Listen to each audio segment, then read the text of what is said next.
Buta, magandang umaga. Ito, basahin natin yung message ng ating kapatid. Shoutout sa iyo, sis. Paki-comment na lang kung gusto nyo ipakita yung name nyo. Sabi niya, ako sis, merong nagsuporta sa akin na afam sa pagre-reels ko. Nag-friend request siya sa akin, pero nung nag-chat sa akin ng pangalawang beses, sabi niya, na-notice niya na hindi ko pa raw na-accept ang friend request, kaya inad ko siya. At grabe, binigyan niya ako ng time. Kala ko pera.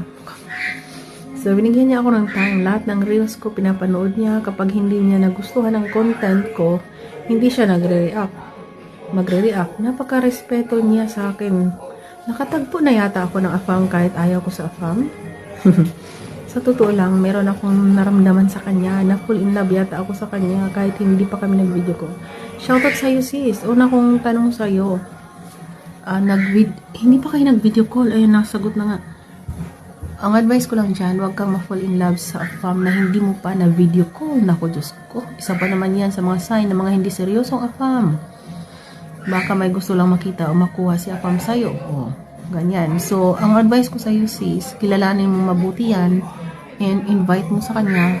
Actually, sa mga seryosong afam, hindi mo kailangang invite yan. Hindi mo kailangang sabihin. Sila mismo ang unang na mag-video call kayo. Pero ito si afam, naku, hindi pa kayo nag-video call. Iwasan yung ma-inlove sa afam na hindi nyo pa nakita dahil baka magdusa lang kayo. Hindi naman sa lahat ganun, pero ganun na lang ang gawin mo. Ingatan mo, huwag kang ma-inlove dyan sa afam na hindi mo pa masyadong kilala.